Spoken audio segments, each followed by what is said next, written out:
Welcome back to another episode. I sort of feel like I'm inviting you into my space when I start out like that. But this week on the episode, I want to talk about my lessons for 2022 and share a few lessons that you have learned that you've shared with me as well. And this year, literally when I started writing the lessons that I've learned this year, it's like I couldn't stop. I have a Trello board where I kind of like I put in a calendar the episodes and when they're going to come out and like little notes about them. And then in my notes app, I kind of like go through and really like flesh out my ideas. And I usually just like bullet point. Actually, it's mostly for anyway, besides the point. So I started doing it in my Trello board, just like capture my thoughts. And then I went to my notes just to, because I was sitting here reflecting a little bit earlier today on this episode and it just like kept flowing there. So I'm going to try and keep this episode reasonable in length and kind of like power through these lessons because there have been so many lessons. And I know I've talked about it all year. This Taurus energy has been huge. Uranus for me is sitting on my Mercury in my 10th house of career. So, and Uranus is all about shock, truth, changing things up. It's unpredictable, change, and sitting on my Mercury. Mercury is your communication, right? And it's conjunct, I mean, it's a whole thing. So it's all in my career, it's all in my communication. It's in Taurus. And then the Taurus north node, Scorpio South Node. There's just been so much energy. And I keep saying, like, this is the year of the body. And I don't know if you've been resonating with that or if that feels strongly for you, but it has felt so true for me. It's just like the year of the body. So it's just, as I was literally just like reflecting just a few minutes ago before I came on and pressed record, it feels so much like so much of my life has been defined by these like shoulds and shouldn't labels. Like I should act this way, I shouldn't act that way. And I feel like a lot of that has been thrown out this year. Of course, there's always like that deeper conditioning, that subconscious beliefs that I'm really, really working on, especially the back half of this year. And so it's felt really powerful more so lately in that being able to just throw it all to the wind and just be like, no, I am going to show up as my authentic self. Now, am I fully showing up in my authentic self? No, not yet. Like but I feel like more of it coming, right? Because to fully embody my authenticity,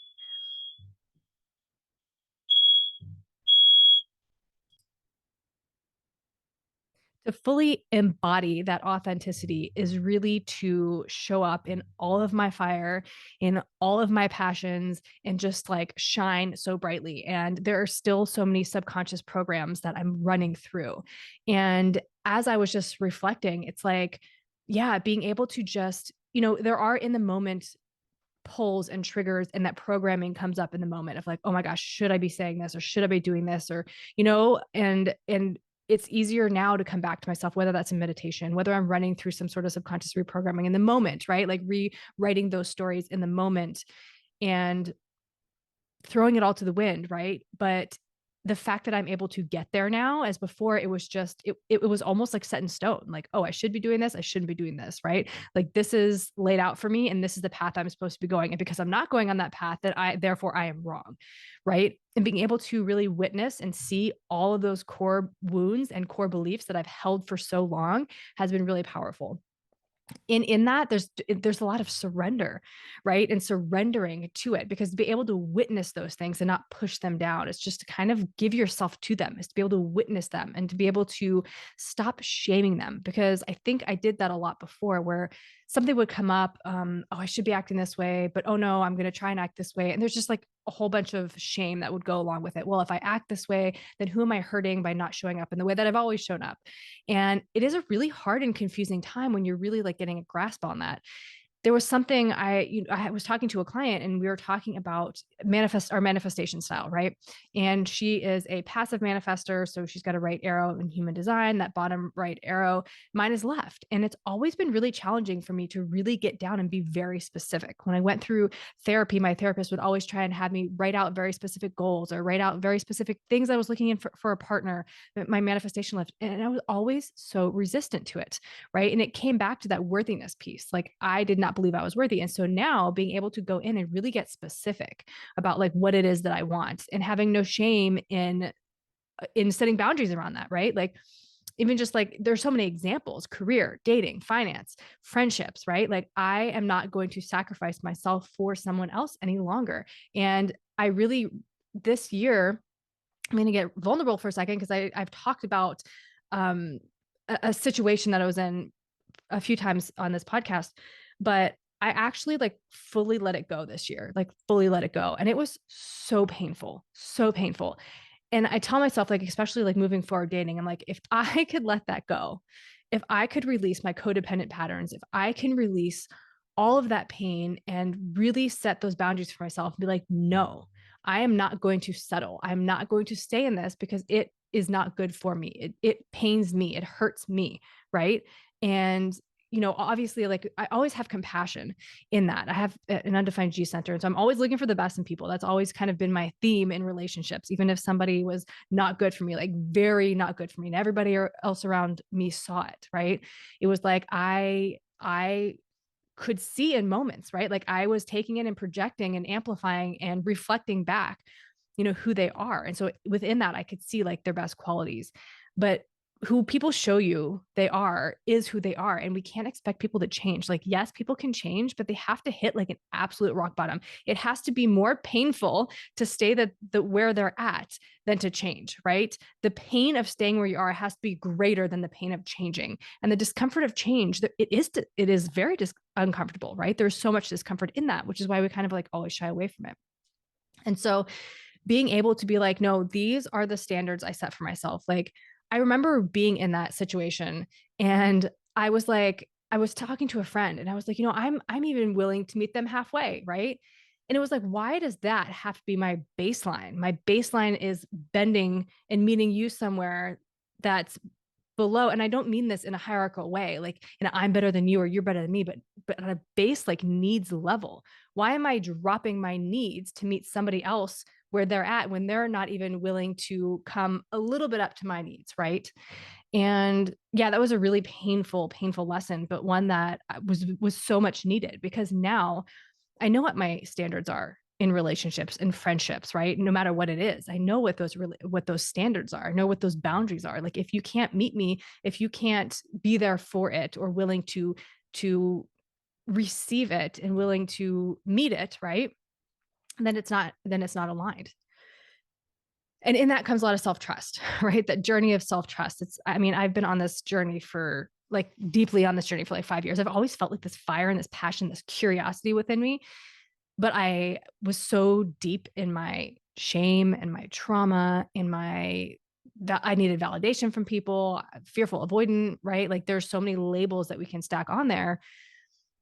And at the end of the day, I was so much in my victim is what it was for all those years. It was easier to play the victim than to kind of show up and heal, right? And playing that victim would continually keep me in that cycle. And until there came a point again where, like I just said, the discomfort of change has to be less than the discomfort of where you're at. And I finally got to that point in my life where I was like, I cannot be this person anymore. And my kids were a huge catalyst for that. Like I just literally got to the point where it's just like, I do not want my kids to think that this is okay. Right. That sacrificing who you are or not showing up as yourself or, being just, I couldn't do it anymore for them, for me. And so that kind of began my journey.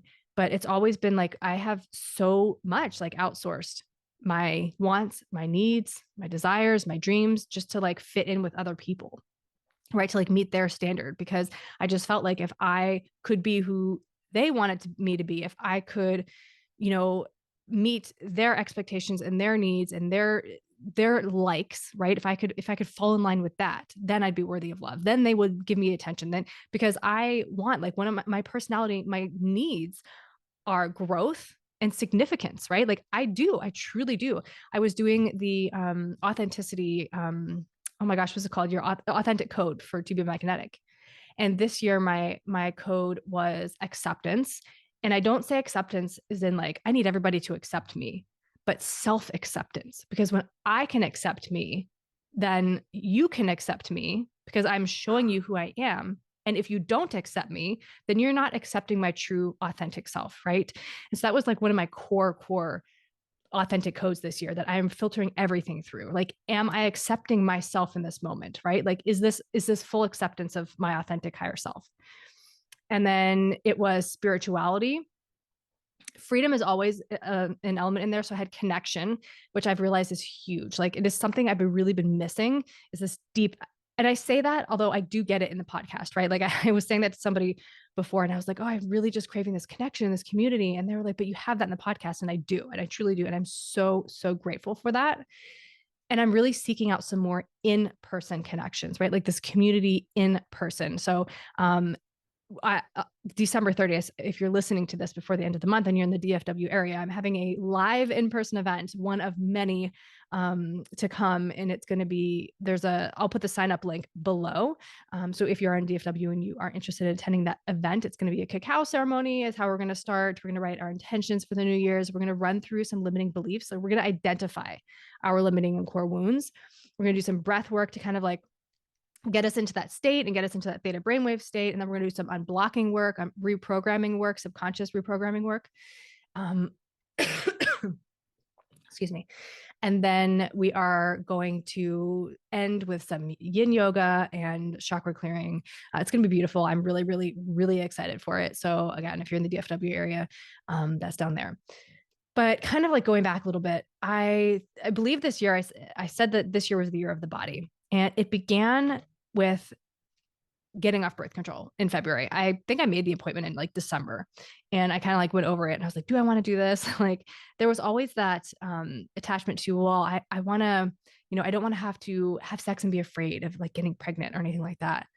And the more I read, and I think we are so misinformed as women, right? Like how our body actually works. Like, it was wild because I was 35 years old when I realized I can only get pregnant 6 days out of the month. Like, what? How did I not know that my whole life? Right.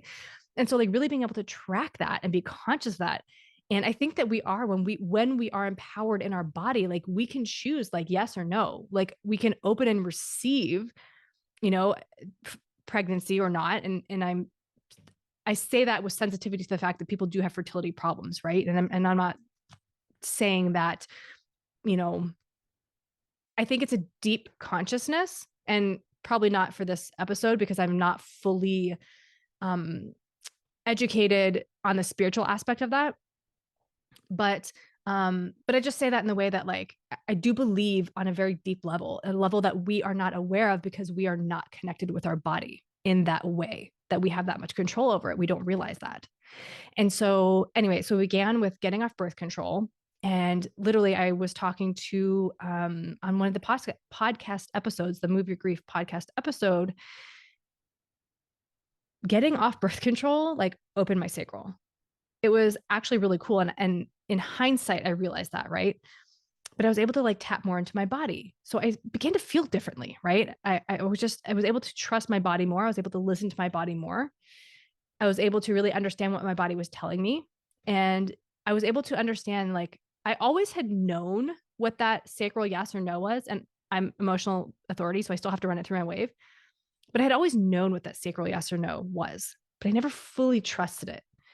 And when I got off birth control, I was able to trust it in a way that I hadn't before. I went to do like a yoga class last week, and be this intuition or the sacral or a combination of both, whatever. But I was sitting in the car waiting, and I think I was like, I like to get there a little bit early because I like to get my spot. I like to stretch. I like to just kind of like get in my little space and just kind of like let the day go. So I got there 15 minutes early, and like nobody had opened the door. Nobody was there. And it just got closer, 10 minutes, 5 minutes. And I didn't see anybody else pulling up. So I was like, okay, either the class got canceled, and I don't know, because it was a new studio. I had never been to the studio before. And I was like, okay, either the class got canceled and I don't know, or like nobody's going to show up. And I just knew, I had this knowing that it was just the class was not going to happen that day. And I could have left, but chose to sit there until like 8:45. The coach, the instructor did show up, but she was trying to get a key. It was a whole thing. So anyway, at the end of it, we all went home, and I just like had a feeling. And so I could have just like gone when I intuitively knew that. But I feel like in looking back, before I was like more in tune with my body, I would know what was going to happen, but I would still do it. And there were so many of those moments where I was like, I knew it. Like I knew I should have listened to myself. But I think there's also a piece in there where it's like, if you don't know until you like go through the thing, right? Like to have that, like, oh, I knew I should have done XYZ. You kind of have to like do XYZ enough times to realize that you can actually trust yourself because you were correct in your initial like instinct. Um, and so, yeah, just being able to like tap into that a little bit more, and really, really trust what was coming up, trust myself, trust my body, trust my feelings. Um, in the little things, and then it becomes the bigger things, right? When you can trust them in the smaller things, you can trust them in the bigger things. And so being able to in that like let go of things that don't serve me, because I can feel in my body when I'm lit up and when I'm not.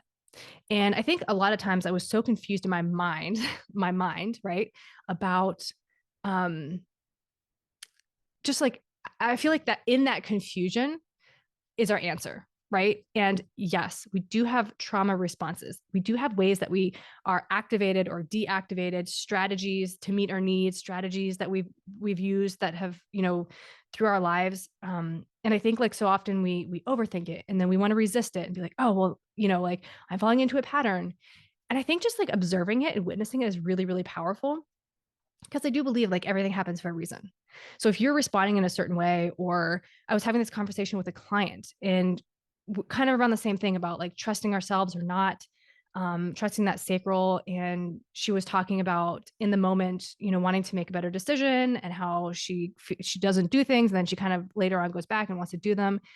And and she's a sacral being. And so I had kind of just brought up, I was like, well, like whether that is coming from a trauma response or not, your sacral is giving you a response in a minute. Like if you're feeling a physical sensation, if you understand what that physical sensation is, response in your body, maybe it's a heaviness or a tightness in your chest, right? Like maybe it's just like I don't know, maybe you get like a shoulder pain, like whatever it is, if you can like understand what that body response is, even if it is a trauma response, like, yes, like you are trying to keep yourself safe. But if it's coming from your sacral, we're going to say like, just for this example, sacral beings. So if you're getting that sacral no in the moment, if you're having any hesitation, yes, it may be a trauma response. But also the thing with the sacral is it's not a no forever, right?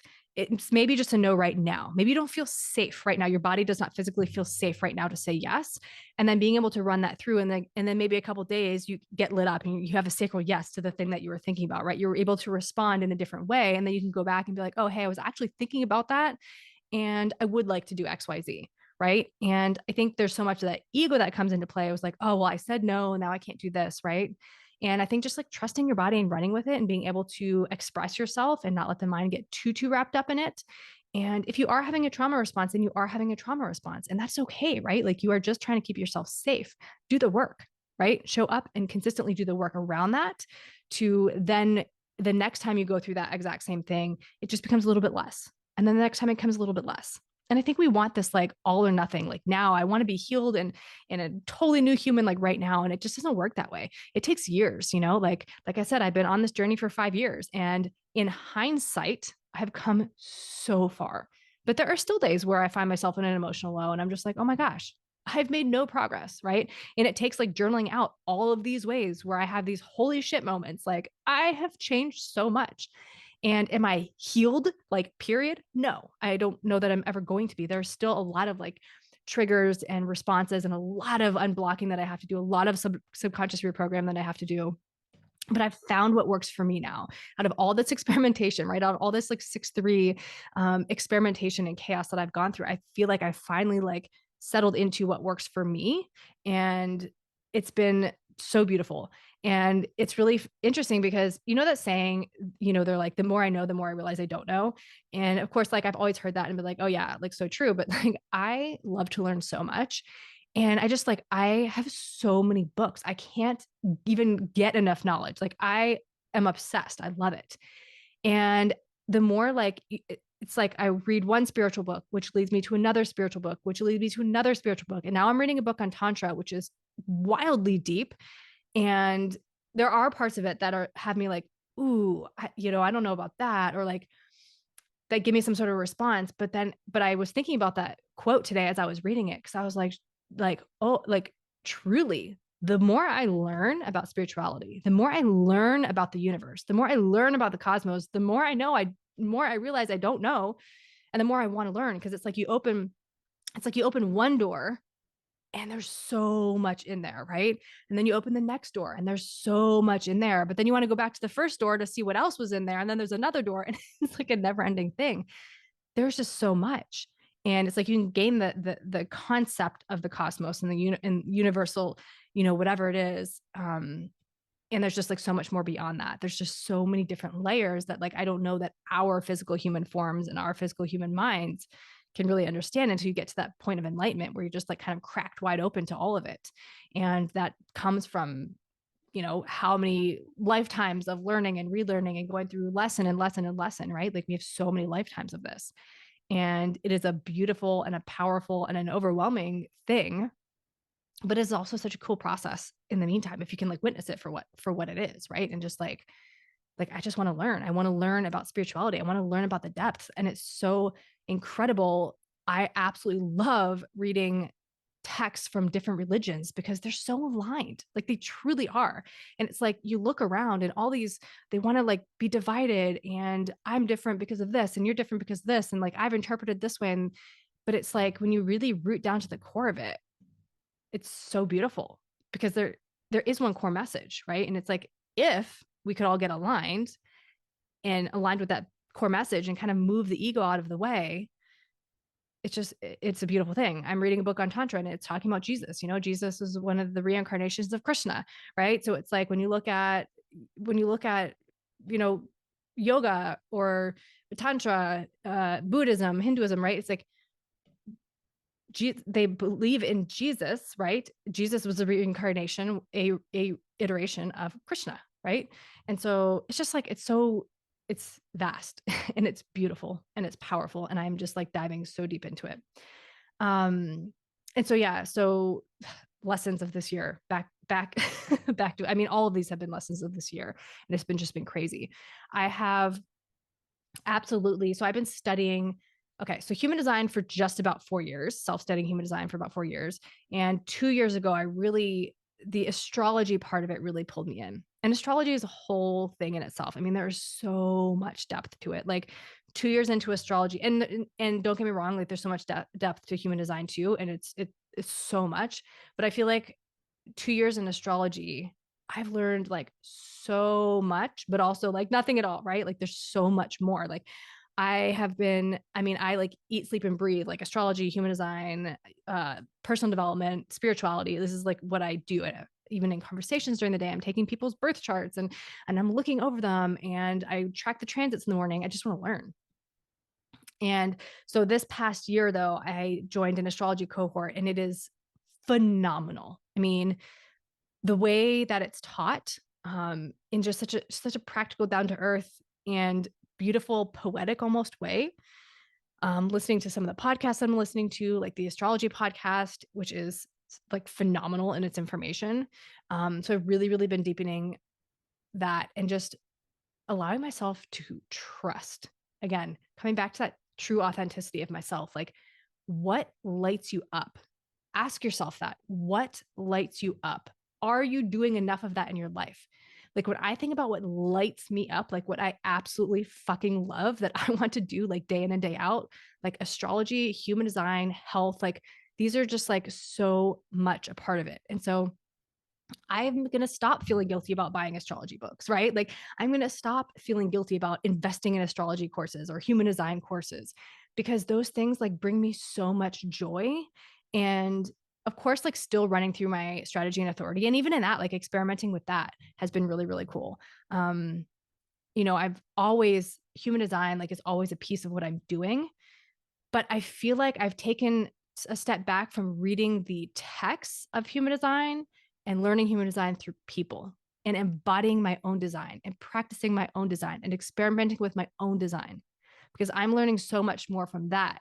So for like the first, let's say 2.5 years of human design, I mean, I read everything I could get my hands on. I read, and I have a lot of sources, like resources for that. And I haven't even put a dent in the human design resources that I have. But I just like, yeah, I took it a complete like year off from learning. And that was just being in my own experiment. And then this past year, I came back to doing readings and talking to people about their design. And so it's like I'm giving you the information, but then you tell me how it's presented itself in your life. That's what I want to know. Like I've met projectors where I'm like, oh, you're not supposed to work like this. You're supposed to rest, right? But they're energy projectors. And so they're kind of like, I don't really resonate with that. Like I feel like I can work and I can go, and they're energy projectors. And so there is an element of that, right? If they're in response, or if they're responding to the invitation, right? If they're accepting invitations and if they're kind of coming from this aligned space, like then maybe just go feels good for them, right? I'm not here to tell you how to live your life, right? I'm just here to give you the tools to show you how to feel in alignment with what you already know, coming back to what you already know, remembering who you actually are. And it's interesting. We've been so conditioned throughout our life that I think a lot of times who we are, who we know that we are, we actually find resistance to. And I was having this conversation about the manifestation style because for so much of my life, I was so resistant to being specific, right? Because I don't know, there's obviously some shadow around that because so much of me was like, so much of who I was. And that was the beautiful piece to human design. When I saw my human design, I was like, oh my gosh, everything I know about myself, everything about myself that I resist and reject is who I am. And when I let that go, when I let that resistance and rejection of myself go, it was absolutely beautiful. Like, even though, of course, there were still subconscious beliefs that I did and am still working through, I can come back to it and just be like, but this is why, right? Like, this is just who I am. I am done apologizing for who I am. Just done. And so that's been a massive, massive lesson for me this year. Also, I've been really interested in. I've had a few conversations around the ego, and I think we all hold this very negative perception of the ego. And in human design, we're taught that we need to get out of the mind and get into the body, and the ego is bad, quote unquote. But also, like, the ego is so much a part of our personality in this human existence, right? In this human body, in this human reality that we're having. It's so much a part of our perception, the way we perceive things. If you think about the sun in astrology, the sun is your ego. The sun is the brightest thing in the sky, right? The sun is where you shine. The very first thing everybody looks at a natal chart is your sun sign, right? And that is your ego. It is so much a part of who you are. So it's like, yes, the ego, when we think about, oh, you have such a big ego, right? There are levels and layers of the ego. But it's like, if you don't full stop period, if you don't have an ego, you're not alive, right? So being able to witness it and really work on the mind and let the mind go and just be able to witness all the things, it really is a beautiful, powerful lesson. Because I think about it sometimes and it's like, we're all just trying to like shut it down and turn it off. And I was having a conversation and I was like, I kind of feel bad for it, right? Because it's like, it's always the thing that we don't want, the thing that we're trying to like push away. And so of course it's going to get bigger. It's going to get loud. It's going to pull a fit. It's going to try and grab our attention. And so like learning, like, can we embrace it, listen to it, but come back here to our heart, to our higher self, and like trust that, right? And within this duality, like merge them, right? And that's the point. Everything's a duality. Everything. The sun, the moon, lightness, darkness, male, female, yin, yang. Like, there is this duality piece of being human, being in this existence. And so can we merge the higher self with the ego into one and create this being, this authentic being that we're trying to be? And a few last pieces. So those are like my main lessons. I would say learning to surrender, because I've been chasing that word for years. It was like one of the first things that kept coming up for me. Patience and surrender. When I first started my journey, those two things came, and I was just like, I don't know how to surrender. Like, I'm an emotional manifesting generator. Like, I don't know how to surrender. And there was just like something in this year. I don't know if it was getting off birth control, getting off, just letting go of alcohol. That was a huge lesson for this year, is releasing alcohol. I feel phenomenal. Like, it's just so much more tapped into my body. The year of the body, it was birth control and then releasing alcohol, like the two of them combined. Yeah, boundaries, of course. But I wrote out some other lessons of 2022 that I'm just going to read briefly. I said, I can feel and not have to take action on it. This was a huge one, because when my mind latches onto something, it's like, in my trauma and in my pain, I do project that outwards, right? I want you to know what I have to say. And there's a part of me that hopes that it's going to change your mind or make you see it from my perspective. So I wrote, I can feel and not have to take action on it. I can feel my body. I can feel my emotions. And I can sit with that and not have to get on the phone, not have to call somebody, not have to text somebody and express it all out. I can feel and not have to take action on it. I can observe the stories in my mind and question their truth, because our mind, when it gets taken with something, we're telling ourselves stories. So I can observe the story that I'm being told and ask if I know 100% if this is true. That question alone has shifted so much. When I am assuming that I know what somebody else is thinking or wanting, I can be like, look at the story you're telling yourself right now. Do I know that this is what this person's thinking? No. I can be both, and I can be kind and firm, together and separate, masculine and feminine. I can love someone and not be with someone. I can have feelings from afar. And that was a huge lesson for me this year. I can have feelings and not be with you, because it's for the best interest of both of us. I can trust myself and surrender. We talked about that one.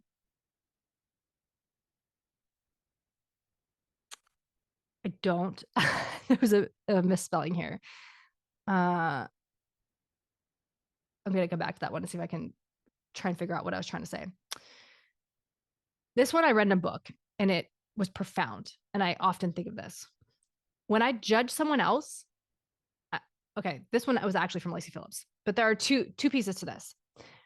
So Lacey Phillips, so when I judge someone else, I'm judging the aspects of myself that I was forced to reject in order to be loved. I'm going to say that again.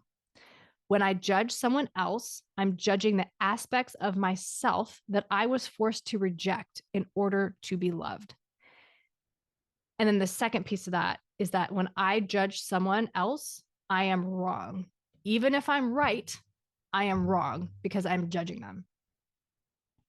But I want to go back to this one that Lacey Phillips said. When I judge someone else, I'm judging the aspects of myself that I was forced to reject in order to be loved, because this shifted so much. These two judgment pieces shifted so much for me.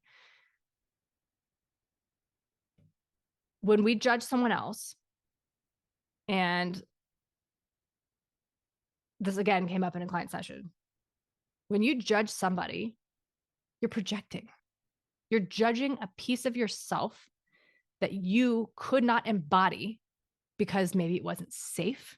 Maybe you weren't seen, heard, validated. Maybe you're ashamed. If you see someone on the street just in their flow, dancing, and you're like, ugh, what's wrong with them? Look inside of yourself. Were you that child? Were you once embodying that beautiful, fluid, I don't give a fuck, dancing in the middle of the street, and somebody shamed you? Right? If you judge somebody for, I don't know, wearing an expensive watch, ugh, look at that. And that must mean that they're, whatever judgment you want to hold against it. That's a story you're telling yourself about yourself, right? If you showed up in that way, and there's obviously an element of envy there, right? Maybe you want that, but you've been programmed that having the money or having the thing makes you greedy or makes you selfish or makes you a snob or whatever it is. You are judging something of yourself in someone else that you were forced to reject in order to receive love. I love that. And inner child healing is so powerful. I constantly go back to inner child healing over and over, and I revisit it, right? Inner child, Lacey Phillips, to be magnetic. She's got the inner child workshop. And I like every time I go through, I'm like, oh my gosh, there's always like an aha moment of something from my childhood where I'm like, never even realized, right? Like never even put the two together. So it is just so powerful this year. Wild. Literally the lessons of this year have been like profound and so many. So many. And I'm gonna like go through now real quick. I got a few responses for the lessons of this year, and I really liked them. I thought they were beautiful. There was one response I got was everything, even evil, serves a purpose in life. And this is actually something I'm learning. I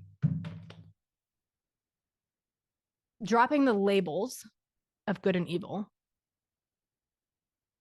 Everything does serve a purpose in life, right? Like if you are perceiving it as evil, that is from your perception, your programming, or your truth, and there's no judgment in that, like 100%. That is your reality, right? Because all we know is our reality. Everything in existence is seen from your lens and your reality. But yes, everything does have a purpose. Another one I got was that I'm enough. I don't need to be anything else but myself. I am enough. And I love that. Love that so much. And another one was that I can't depend on anyone but myself. And I know this person, and I know what they've experienced in the past year. And I think we go through phases and layers of our healing.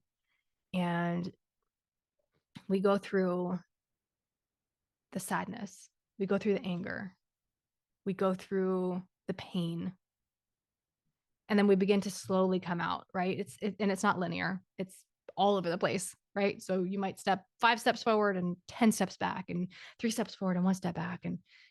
But you're still moving the needle. You're still moving forward. You're still moving forward. And I think those are some pretty powerful, powerful lessons. So I would love if you feel called to share your lessons on Instagram, share them. I'll repost them. I'll share them. I'll share them in the newsletter. I think it's just to know that you are not alone in what you're experiencing is really powerful. Really powerful. And again, there are so many lessons this year, but I'm going to leave it there because that was quite a few lessons that I personally received. And if this resonates with you, share it with a friend, tag me on Instagram, share it on Instagram, tag me, let me know what you thought. Let me know what you resonated with most. The 7-week container is opening up again in January, January 15th. I'm going to start it. It's a 7-week. It's similar to the HD Attached, which is also available. The HD Attached is a 12-week program, and I am bringing clients through it now, and just the feedback has been awesome. It is, using your human design in combination with attachment theory and just really using these subconscious reprogramming tools. We are identifying your needs, your core wounds, and helping you work through them.